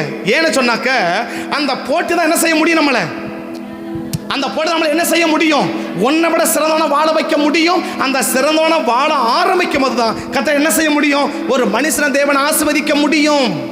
யோபு பார்க்கறான், எல்லாரும் வாழ்றாங்க, எல்லாரும் விசுவாசிகள், அவனும் விசுவாசி தான். யாரு? எல்லாரும் விசுவாசி தான், யோபுவும். ஆனா ஆண்டவர் சொல்றாரு, மற்ற யாரை பார்த்து என்ன செய்ய முடியல, எல்லாரும் போல இவன் என்ன செய்யல, எல்லாரும் போல இவன் இருந்தான்னு சொல்லல, இவனை போல ஒருத்தனை இல்லைன்னு தான் சொல்றாரு. இன்னைக்கு நம்மளை பார்த்து எல்லாரும் போல இவங்க இருக்கிறாங்கன்றாங்களா, இல்ல இவங்களை போல யாருமே இல்லைன்னு சொல்லுவாங்களா? என்ன விட்னஸ் இன்னைக்கு நம்மளை குறித்து என்ன விட்னஸ்? எல்லாரோட ஆஸ்வதிக்கமா இருக்கணும், ஓகே, நல்லது, நல்ல எண்ணங்கள், சிறந்த எண்ணம், தப்பு கிடையாது, பாவம் கிடையாது. எல்லாரை விட நான் மேலே வரணும், நான் பெரிய ஆளா மாறணும், தப்பே கிடையாது, பாவமே கிடையாது, அக்கிரமம் கிடையாது, உண்மை 100% உண்மை, குட். ஆனா செயல் வேற ஆசை மட்டும் பிரயோஜனம் இல்லை, வேற ஆசை மட்டும். நான் சொல்லலையா, 14 வயசு அதுக்கு நைட்டை தூக்கமே கிடையாதுங்க, நைட்டு மேல பகல மேல, நைட்டு மேல பகல மேல, நைட்டு மேல பகல மேல. நாங்கள் எப்போ தூவோம் தெரியுமா, லாரியில் மணல் ஏற்றுவோம். அன்னைக்கு 40 ரூபாய், ஒரு லாரி ஃபுல்லாக மணல் ஏற்றினா 40 ரூபாய், ஒரு லாரி ஃபுல்லாக மணல் ஏற்றினா 40 ரூபாய். இந்த 40 பேரை 6 பேரை பிரிக்கணும், எவ்வளோ வரும்னு யோசித்து பாருங்க. மணல் எப்படி வெயிட்டுக்குன்னு தூக்கி பாருங்க. மணலில் நடக்கணும், எப்போ, பகல் இல்லை, நைட்டில், வெளிச்சம் கிடையாது. என்னது, சின்ன மண்ணெண்ணில் அதில் டீசலை பிடிச்சி லலக்க வச்சுட்டு கீழே ஓடணும், மணலை நடக்க முடியாது, ஓடணும். அதில் ஏற்றத்துல போட்டி, உன் லாரியா ஏன் லாரியா, உன் லாரியா உங்க லாரியா, பக்கம் 6 பேர், இப்போ அவனை ஏற்றுவான், பக்கம் நாங்கள் 6 பேர், இப்போ நாங்களே ஏற்றுவோம். இப்போ எங்களுக்கு என்ன, உன் லாரி மோடி போதும், என் லாரி மோடி போதும். அடுத்த லாரி யார்கிட்ட வரும், அடுத்தது எவன் சீக்கிரமா எதுவும் அவங்ககிட்ட தான் லாரி வரும். அப்போ அடுத்த லாரி என்கிட்ட வரணும் இல்லை, என்ன செய்ய. இன்னைக்கு நான் சொல்றேன், அவன் 1 மணி நேரத்தில், நான் 2 மணி நேரத்தில் செய்வான், இவன் கட்ட போன நடக்காது, அவனை பிடிப்பான் இல்லையா. அப்போ அங்கே போட்டி, எல்லா இடத்தும் போட்டி, நைட்டில் தூக்கமே கிடையாது. எப்போ தூங்கும் தெரியுமா, இந்த எம்டி ரோட்டில் படுத்துன்னு போவோம், அப்போ படுத்துதான் தூங்குறது. ஒருத்தர் கையை பிடிச்சி நடந்தனே தூங்கி நிற்கிறேன். நடந்து போய்க்கும் போது 3 கிலோமீட்டர் நடந்து போகணும். அந்த இருக்கிற இடத்துக்கு, லாரி போகிற இடத்துக்கு, நாங்கள் இருக்கிற இடத்துக்கு 3 கிலோமீட்டர். அப்போ அந்த 3 கிலோமீட்டரு ஒருத்தர் கையை பிடிச்சுன்னு நடந்துட்டே தூக்கிட்டு போயிருக்கிறோம். படுத்துன்னு தூங்குறது கிடையாது, வீட்டில் சுகமாக படுத்துன்னு தூங்கல் கிடையாது. எங்க, ரோட்டு ஓரத்தில், திண்ணையில், லாரிக்கல, ஆற்றுல, கரையில். நான் சொல்ல தண்ணி, அநேக தண்ணி வந்துருச்சு. எப்போ படுத்து தூங்கினப்போம், கரையில் தண்ணி வந்திருக்கும், அந்த தண்ணி நனைஞ்ச பிறகு தண்ணி வந்துருச்சு போல இருக்கு, எழுந்து ஓடி இருப்போம். இப்படியெல்லாம் ஏன் சொல்றேன்னா, அப்பவே போட்டி. அத்தனை போட்டிகள் மத்திய கத்தனை கொண்டு வர முடியுதுன்னா, ஒரு மனிதனை எதை வச்சு ஆஸ்வதிக்கணும். உனக்கு என்ன போட்டி, நீ 3 மணி நேரம் தூங்குவல்ல, நீ 3 மணி நேரம் தூங்கினா நான் எத்தனை தூங்குறேன் பார், இல்லையா. உனக்கு போட்டி, எனக்கு போட்டி. நீ 1 மணி நேரம் முடிச்சனக்க, நான் 2 மணி நேரம் முடிக்கிறேன் பார். நீ 1 மணி நேரம் செய்ய, நான் 2 மணி நேரம் செய்யறேன் பார். உனக்கு எனக்கு என்ன போட்டி, என்ன போட்டி இன்னைக்கு. யோபு பக்கம் சும்மா ஊத்தமனா மாற முடியாது, சும்மா ஆஸ்வதிக்கலாம். ஆண்டவர், ஓ யோபு நல்ல மனுஷன், ஓகே கொடுப்பா, அப்படி அள்ளி கொடுத்துடல. எதை பார்த்து கொடுத்தாரு, அவனை போல ஒருத்தனமே கிடையாது, எல்லாரும் போல தான் அவனா இருக்கான்னு சொல்லுவாரா, அவனை போல ஒருத்தனமே இல்லைன்னு சொல்லுவாரா. இன்னைக்கு நம்மளை பார்த்து எல்லாரும் போலதான் இருக்கிறான்னு சொல்லுவாரா, இவனை போல யாருமே இல்லைன்னு சொல்லுவாரா. என்ன சாட்சி சொல்லுவார், என்ன சாட்சியை சொல்லுவார். நான் பேச வந்தது வேற, நான் சாத்தனுடைய சாட்சியை தான் பேசணும்னு நினைச்சிருந்தேன். ஆனா தேவன் சொல்றேன், கத்த பேசாத சொல்லி முடிச்சிடுறேன். அப்ப தேவன் என்ன விரும்புறா, எல்லாரை விட சிறந்தவனா வாழ விரும்பினா எல்லாரை விட சிறந்தவன வைக்க தேவன் ஆயத்தம். எல்லார போல வாழ்ந்தா எல்லார போல வைக்க ஆயத்தம், எல்லாரோட மோசமா வாழ்ந்தா எல்லாரோட மோசமா வைக்க ஆயத்தம். நீ எப்படி இருக்குன்னு விரும்புற, எல்லார போல நானும் வாழ்றேன்னு விரும்புறியா, எல்லாரோட மோசமா நான் வாழணும்னு விரும்புறியா, எல்லாரோட நான் சிறந்தவனா வாழணும் விரும்புறியா. உன் விருப்பம் என்னவோ அந்த விருப்பம் எங்க வரணும், குணத்துல வரணும். என்ன குணத்தை வரணும், உன்னை விட நான் சிறந்தவனை வாழ்ந்து காட்டுறேன்பா. உன்னை விட நான் சொல்றேன், ரட்சிக்கப்பட்ட ஜனங்களுக்கு மத்தியில் சிறந்தவனை வாழ்றது அவ்வளவு எளிதல்ல. அவ்வளவு நான் சொல்றேன், எஸ்தர் ரட்சிக்கப்பட்டவ இல்லையா, அவன் 3 நாள் உபவாசம் பண்ணி ஜெபிக்கலாமா? அவன் கொடுக்கிறவா ஏற்கனவே ராஜ சாப்பாடு சாப்பிட்டு வளர்ந்தவன் இல்லையா? எஸ்தருக்கு வந்து ஏற்கனவே அப்பா இல்லை அண்ணன் எழுத்து வளர்த்தான், எப்படி வாழ்ந்தாலும் தெரியல இல்லையா? ஒருவேளை சாப்பாடு குறைவாக கூட என்ன செய்திருக்கலாம், வாழ்ந்திருக்கலாம், உபவாசம் பண்ணிருக்கலாம், ஓகே இல்லையா? யாரு? எஸ்தர். ஆனா மற்றவங்களாம் யாரு? இவ தாதி மதம்லாம் யாரு? அரண்மனையில் வாழ்ந்த ஒரு நாள் சாப்பாடு எப்படி இருக்கு? அரண்மனை சாப்பாடு ராஜபோக சாப்பாடு தானே. அப்ப எல்லா நாளும் ராஜபோக சாப்பாடு சாப்பிட்டவ இப்ப யார் கூட போட்டி போடுறான்? ஏற்கனவே உபவாசம் பண்ணி பழகினவ கூட உபவாசம் என்னன்னே தெரியாதவன செய்யறான், போட்டி போடுறான் இல்லையா? முடிஞ்சிச்சு இல்ல? ஒரு சாதாரண பெண்ணு இல்லையா? என்ன பார்த்தீங்கன்னா சாதாரண பெண்ணுன்றீங்க அப்படி இல்லையா? அப்படி சொல்லாதீங்க சரியா? சாதாரண பெண்ணு இல்லையா? அவங்க அப்பா கூட போட்டி போட்டாளா? நீ 3 நாள் உபவாசரு, நானுங்க 3 நாள் உபவாசம் இருக்கிறேன். சரிப்பா நீங்க உபவாசம் இருங்க, நீங்க ஆம்பளை பரவாயில்ல, நான் லேடி. பேதரே சொல்லிட்டாரு என்னது, அவர்கள் பலவீனமான பாண்டமானபடி அப்படி சொல்லிட்டார் இல்லையா?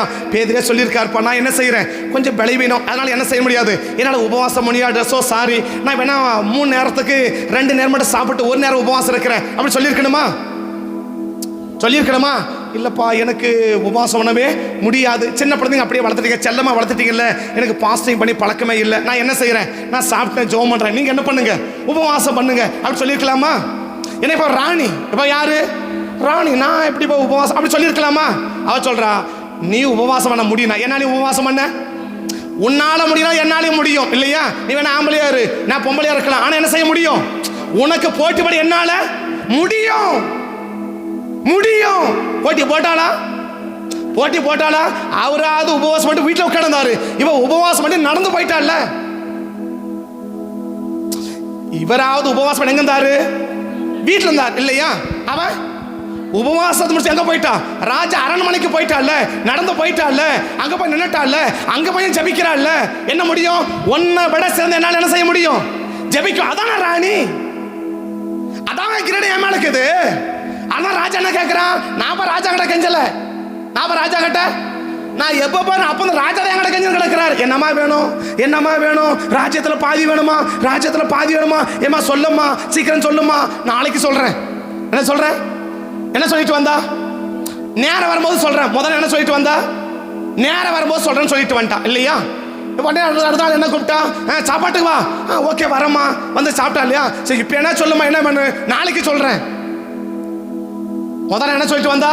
நேரம் கிடைக்கும் போது சொல்றேன், நேரம் வரும்போது என்ன செய்யறேன், இப்ப சொல்ல மாட்டேன், நேரம் வரும்போது சொல்றேன் அப்படின்னு சொல்லிட்டு வந்துட்டா இல்லையா? 2 நாள் என்ன கேட்கிறா, நீ சாப்பிடுவா அப்புறம் சொல்றேன். சரி சாப்பிட்டேன், இப்ப என்ன சொல்ற, நாளைக்கு சொல்றேன் வா.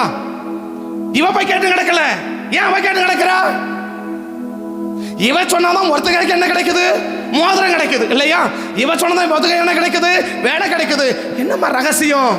அவரை விட என்னால போட்டி என்ன செய்ய முடியும், ஜெயிக்க முடியும்.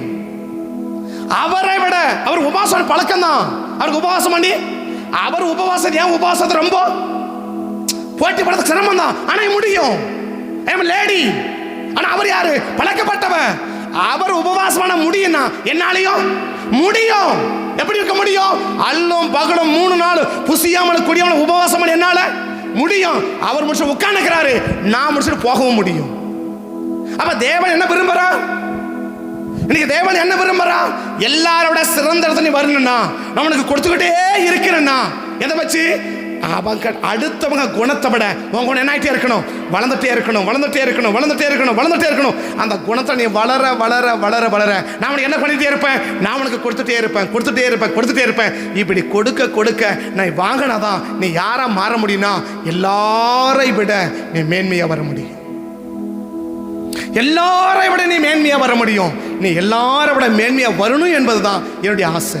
எல்லாரை விட எல்லாரும் எத்தனையோ பேர் இருக்கட்டும், பட் அவங்களோட நான் என்னவா இருக்கணும்,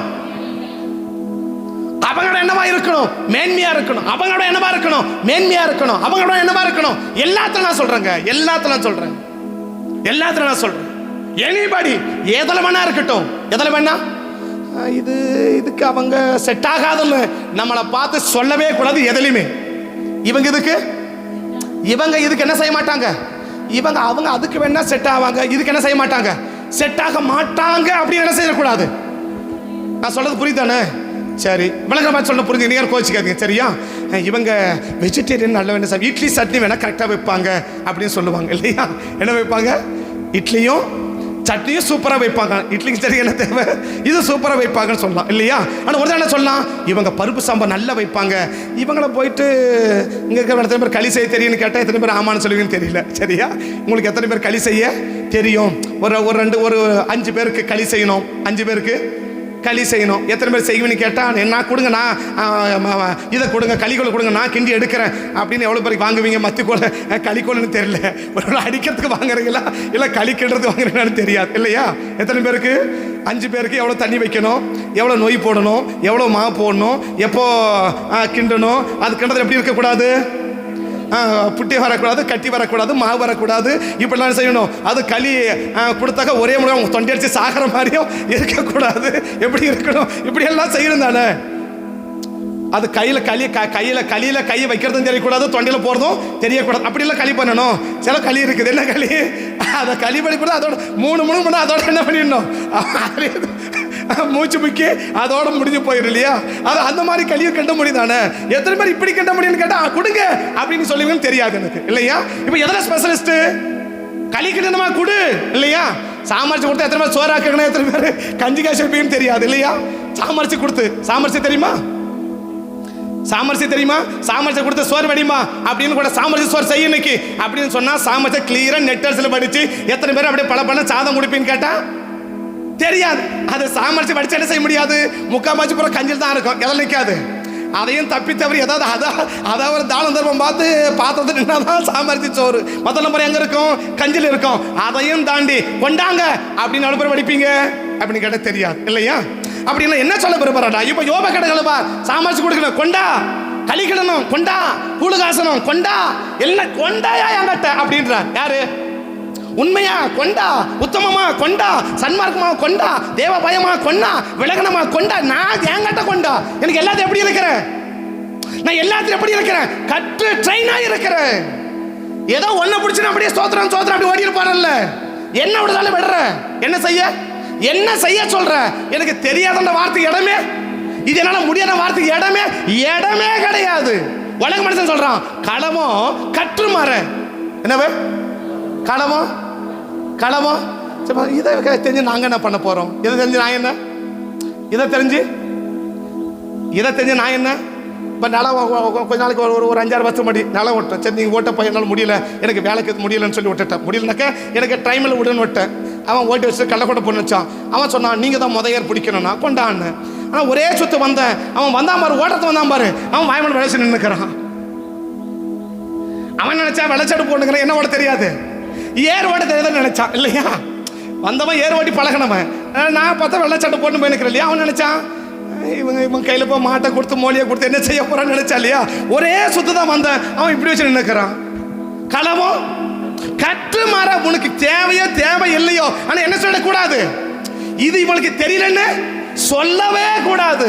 இது இவங்களால முடியலன்னு அதை போல குணத்துல சொன்னோம். இந்த குணமா எஸ், இந்த குணமா எஸ், எல்லா குணம் என்ன வரணும் அப்படின்னா அப்படி தேறி வரும்போது தான் கர்த்தர் என்ன செய்ய விரும்புறாருன்னா ஒவ்வொரு குணத்துக்கும் ஒரு ஆசீர்வாதம். ஒவ்வொரு குணத்துக்கும்.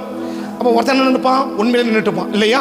ஒருத்தன் நின்றுட்டுப்பான், உத்தமத்தில் நின்றுட்டுப்பான். ஒருத்தன் நின்றுப்பான், தேவனுக்கு பயந்து நின்றுட்டுப்பான். ஒருத்தன் நின்றுப்பான், பொல்லாப்பு நின்றுட்டுப்பான். ஆனா இவன் பார்த்தா மொத்தத்தை ஒட்டுமொத்தம் வாங்கி வலிச்சு உள்ள போட்டான்.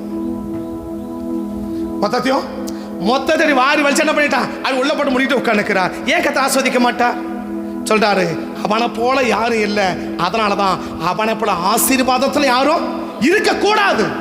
எனக்கு அவனை போல குணத்துல ஒருத்தனை இல்லைல்ல, அப்ப ஆசீர்வாதத்தை அவனை போல யாரும் இருக்கக்கூடாது. அப்ப குணத்துல வளரதான் கர்த்தர் வளர முடியும், ஆசீர்வாதத்துல வளர முடியும். அப்ப ஆசீர்வாதம் எதுல இருக்குது? குணத்துல இருக்குது. இந்த குணம் வளர்ந்தா ஆசீர்வாதம் வளரும். குணம் வளராத வரைக்கும் ஆசீர்வாதம் வளராது. கண்டுபிடி ஜெபம் பண்ணாங்களா? நான் பேச நினைச்சது வேற. நான் சத்ரு சொல்ற சர்டிபிகேட் தான் பேசுன்ட்டு நான் திருப்பி பார்த்துருந்தேன்.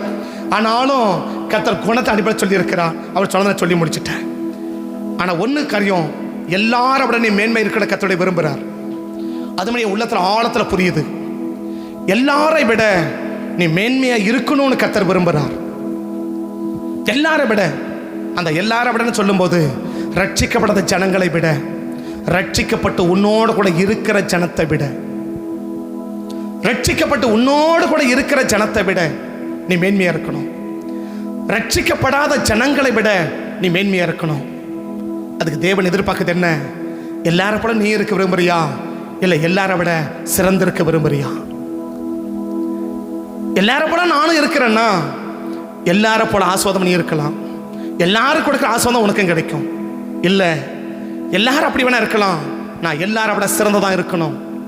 எனி குணம், எனி கேரக்டர், எனி கேரக்டர், எந்த கேரக்டர் இருந்தாலும் சரி, என்னால் இது முடியாது, இப்படியெல்லாம் இருக்கு, என்னால் முடியாது, அந்த வார்த்தை என் வாழ்க்கையில் வரவே கூடாது. உன்னை விட நான் சிறந்து வரணும், உன்னை விட நான் சிறந்து வரணும், உன்னை விட நான் மேன்மையாக வரணும், உன்னை விட நான் பெரிய ஆளா வரணும். பணத்தில் மட்டும் இல்லை, குணத்தில் சேர்த்து. அந்த போட்டி எனக்கு போட முடியுமா? நீ இப்படி ஜெபிக்குவேன், நான் எதோட ஜெபிக்கிறேன் பார். எது சொல்லி அமிச்சேன்? இஸ்ரவேல் ஜனங்க தான் சத்தம் படிச்சபி. யோனா சொல், நீவே சாராயத்தை சொல்றான், நீ என்ன ஆள் மட்டும் தான் சத்தம் போடுற, நான் ஆட்டையா சத்தம் போட வைக்கிறேன் பாரு. நீ ஆள் தான் சத்தம் போடுற, நான் ஆளை ஆட்டையா சத்தம் போட வைக்கிறேன் பாரு. 3 நாளா அதான் போட்டி. நீ ஆள் தான் சத்தம் போட ஜெபிக்கிற, நான் ஆள இல்ல, ஆட்டையே என்னால் சத்தம் போட ஜெபிக்க வைக்க முடியும். அதான் போட்டி. இன்னைக்கு தேவன் என்ன விரும்புறா? உன் குணத்தை போல யாருமே இருக்கக்கூடாது. உனக்கு இருக்கிற அந்த குணத்துக்கு ஈக்குவலா ஒருத்தருமே இருக்கக்கூடாது. அப்படிப்பட்ட குணத்துல நீ சிறந்த நபரா மாறணும். அதுதான் கர்த்தர் எதிர்பார்க்கிற எதிர்பார்ப்பு. இன்னைக்கு இதை மட்டும் கர்த்தர் மட்டும் பார்த்துட்டாருன்னா எல்லாரை விட நம்மளை மேல வச்சு ஆசீர்வாதத்தை அழகு பார்ப்பதற்கு கர்த்தர் ஆயத்தமா இருக்கிறார். ரட்சிக்கப்பட்ட எல்லாரை விட நீ மேன்மையா இருக்கணும். உன்னை மேல வச்சு அழகு பார்க்க கர்த்தர் விரும்புறார். உன்னை மேன்மையை வச்சு அழகு பார்க்க கர்த்தர் விரும்புறார். உனக்கு கொடுத்துக்கிட்டே இருக்கணும்னு கர்த்தர் விரும்புறார். நீ கேட்க முதல்ல, நீ கேட்காமலேயே உனக்கு கொடுத்துக்கிட்டே இருக்கணும். கொடுக்க கொடுக்க தான் நீ பெரிய ஆளா மாற முடியும். உனக்கு நான் கொடுத்துக்கிட்டே இருக்கணும். என்னைக்கோ கொடுத்தது அல்ல, எப்போதும் உனக்கு நான் கொடுத்துட்டே இருக்கணும். எப்போதும் உனக்கு நான் கொடுத்துக்கிட்டே இருக்கணும். இது தேவனுடைய விருப்பம்.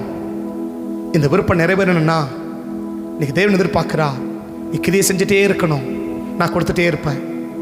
நீ கிரியை செஞ்சுட்டே இருக்கணும், நான் கொடுத்துட்டே இருப்பேன். நீ கிரியை செஞ்சுட்டே இருக்கணும், நான் கொடுத்துட்டே இருப்பேன். நீ கிரியை செய்த நிறுத்தினேனா நான் கொடுக்கறத நிறுத்திடுவேன். யோபின் கையின் கிரியைகளை தான் தேவன் ஆசீர்வதிச்சு வந்தார். நீ செய்யறத நிறுத்தினேனா நான் கொடுக்கறத நிறுத்துவேன். நீ செய்யறத ஆரம்பிச்சா நான் கொடுக்கறத ஆரம்பிப்பேன். இன்னைக்கு ஆசீர்வாதம் நின்று போச்சு தெரியுமா? நீ செய்யறத நிறுத்திட்ட, நீ செயல்படுத்த நிறுத்திட்ட, நீ செயல்படுத்த நிறுத்திட்ட.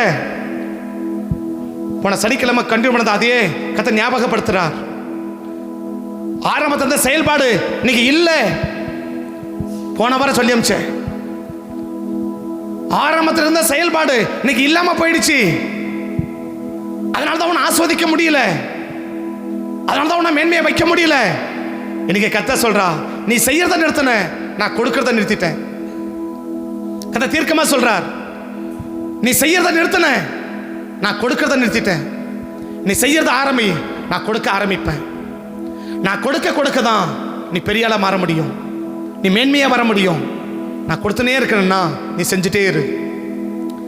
நான் கொடுத்துனே இருக்கணும்னா நீ செஞ்சுனே இரு. உன்னை போல செய்யறவன் யாரும் இல்லைன்னு சொல்ற அளவுக்கு நீ செய். உன்னை போல யாரும் இல்லைன்னு சொல்ற அளவுக்கு நான் ஆஸ்வதிப்பேன். கதை யாருக்கும் தீர்க்கமா சொல்றா, நீ செய்யறத நிறுத்தின, நான் கொடுக்கறத நிறுத்திட்டேன். நீ செய்யறத நிறுத்திட்ட, நான் உனக்கு கொடுக்கறத நிறுத்திட்டேன். நான் உனக்கு கொடுக்க ஆரம்பிக்கிறேன்னா நீ செய்ய ஆரம்பி, நீ செயல்பட ஆரம்பி, நான் கொடுக்க ஆரம்பிப்பேன். நீ செயல்பட்டுட்டே இருந்தா நான் கொடுத்துட்டே இருப்பேன். நீ செஞ்சுட்டே இருந்தா நான் கொடுத்துட்டே இருப்பேன். நான் கொடுத்துட்டே இருப்பேன்.